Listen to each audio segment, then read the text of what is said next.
तर मित्रांनो बघू शकता संध्याकाळचे 6:30 वाजलेले आहेत।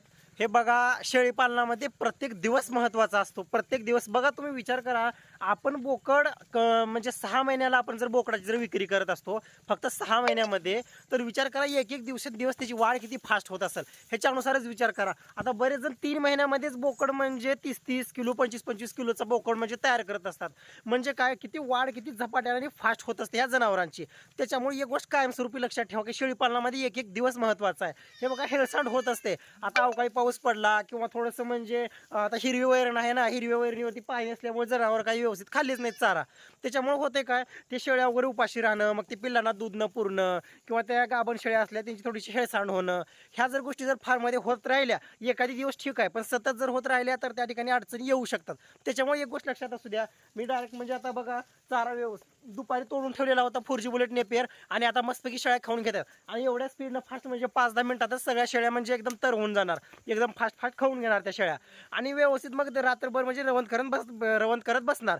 तर होते काय, समजा आता मी काहीतरी म्हणजे इग्नोर केलं असतं, जर हलगर्जीपणा जर केला असता तर रात्रभर शेळ्या उपाशी राहिल्या असत्या आणि झालं असतं काय, सकाळी समजा सकाळच्या वेळेस जर मी मेथी घास असो किंवा कोणताही हिरवा चारा वगैरे असो, थोडंसं पाणी वगैरे दैवार वगैरे थांबलेलं जर असेल ते जर आणून टाकलं तर शेळ्या 100% खाणार। ज्या शेळ्या खात नाहीत त्या शेळ्या सुद्धा भूक लागल्यामुळं खाऊन घेणार आणि त्याच्यामुळे पाण्याचं प्रमाण जास्त झालं की मग शेळी पालन फारमध्ये होतंय का थोडंसं म्हणजे आगवण लागणं, पिल्लं बू काढणं ह्या गोष्टी होतात। त्याच्यामुळे मी प्रत्येक व्हिडिओमध्ये म्हणत असतो की शेळी पालनामध्ये प्रत्येक बारकावा प्रत्येक दिवस महत्त्वाचा असतो। शेळी पालनामध्ये ही गोष्ट कायमस्वरूपी लक्षात ठेवा।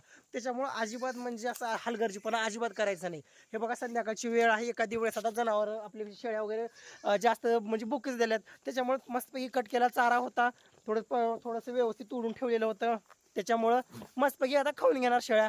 म्हणजे हे बघा एक सच्चा शेळी पालकाला समाधान ह्याच गोष्टीमध्ये भेटत असते।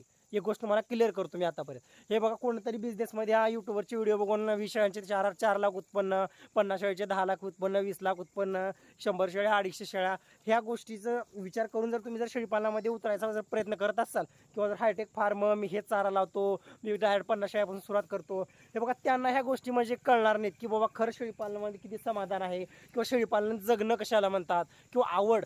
ही जी गोष्ट मी आता संध्याकाळी 6 वाजता हे बघा मी जे काकलूत करतोय ना ह्या वेळेस सुद्धा शेळीपालनामध्ये तुम्हाला कॅमेरामध्ये सुद्धा ब्लर दिसत असेल कारण की अंधार वगैरे आहे, पण ह्याला म्हणतात आवड, याला म्हणतात नाद असायला पाहिजे शेळीपालनाचा। तर आवड असली ना बस विषय संपला, माणूस काहीही करू शकतो। एक गोष्ट कायमस्वरूपी लक्षात असू द्या, अहो तुम्हाला माहिती नसू द्या शेळीपालनातली, तुम्हाला माहिती 0% असू द्या, हे बघा तुम्हाला म्हणजे प्रथमोपचारात सुद्धा माहिती नसू द्या, पण जर तुम्हाला जर आवड जर असेल जनावरांची, ऑटोमॅटिक तुमचं माहिती तुम्ही करून घ्यायचा प्रयत्न करत असता शेळीपालनामध्ये। फक्त आवड महत्त्वाची आहे। आणि जर दुसरी गोष्ट म्हणजे जर आवड नसेल तर आवड निर्माण करा किंवा आहे त्या उतरलेल्या ज्या क्षेत्रामध्ये त्याला आवडीचं क्षेत्र बनवा। ह्या गोष्टीशिवाय तुम्हाला पर्यायच नाही शेळीपालनामध्ये। आणि दुसरी गोष्ट म्हणजे विषय तो नफ्याचा, किंवा एवढं मेहनत करताय तुम्ही, एवढं दिवस रात्र या शेळीपालनामध्ये करताय, खरंच तितका नफा आहे का? 100% नफा आहे व ह्या वयामध्ये मी एवढं मेहनत करतोय म्हणजे 100% नफा आहे म्हणूनच करतोय ना। हे बघा तो गेला काळ, पहिले भेटायचं ते स्वस्त व्यस्त, आता काही नाही 750 रुपये बघताय ना तुम्ही, 18 कापले, 20 कापले, 22 कापले।